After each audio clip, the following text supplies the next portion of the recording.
কি খাচ্ছে এখন? খাচ্ছে আটা বাইরে ও খাচ্ছে দেখছি। আটা মাখছি, কি খাবো? রুটি? আমাদের রুটি করবে বলে যে করবে না? না গো, আজকে জল ঢেলে মুড়ি খাবে তোমরা। হ্যাঁ জল ঢেলে মুড়ি খাবে তো, তুমিও খাবে জল ঢেলে মুড়ি? কেন, আমার দিদি বলেছে এখানে পরোটা করবো। আমাকে খেয়ে পরোটা। ও নিজের বেলা ঠিক গুটিয়ে নিচ্ছে ভালো মন্দ খেয়ে, আর আমাদের জল ঢেলে মুড়ি খাওয়াবে নাকি? হ্যাঁ জল ঢেলে একদিন মুড়ি খাবে, পেট ভালো থাকবে, পেট ঠান্ডা হবে, এত গরম পড়েছে না। তোমাকে পরোটা খেতে দিলে হয়, দেখো না ও করবে, তুমি ঘরে যাবে, ঘরে যেয়ে তুমি জল ঢেলে মুড়ি খাবে। পারবো না করতে।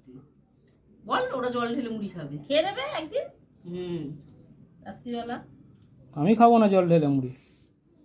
তাহলে রাত্রিবেলা একভাবে, রাত্রিবেলা তার দিনের বেলা একবারে ভাত করে রাখলে না কেন, বললে কেন? তাহলে পরোটা করাবে কি রুটি করাবে? ভাত করে রেখে দিচ্ছি। ও ঠিক আছে, দেখা যাবে কি খাবে না খাবে, পরে সেটা দেখা যাবে। পরে কথা কি, রাত্রি 9টার সময় বলবে তুমি করতে কি খাবে, দেখুন যে বুঝে না, তখন যখন খাবে তখন দেখা যাবে।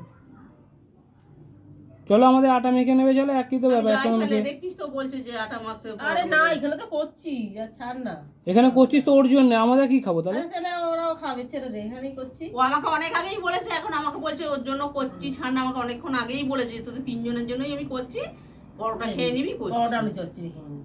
আলু চচ্চড়ি হচ্ছে নাকি? ওই তো ওখানে বসিয়েছে, এই আলু চচ্চড়ি আমি দেখে যা তো কি আসি। দেখায় তো ও একবার। বললো আমার হাতের আলু চচ্চড়ি খেতে ভালোবাসে, তো আমি আলু চচ্চড়ি করছি আর হ্যাঁ। তোরা 3 জন পরোটা করছি। ও তোমায় খচাচ্ছে, ইচ্ছা করে বলছে তোদের তো হ্যাঁ। দেখা যাবে বুঝেছো? এই যাই আলু হ্যাঁ, চচ্চড়িটা দেখ তো দেখে কি, আসি। অনেকক্ষণ বসিয়েছি তো।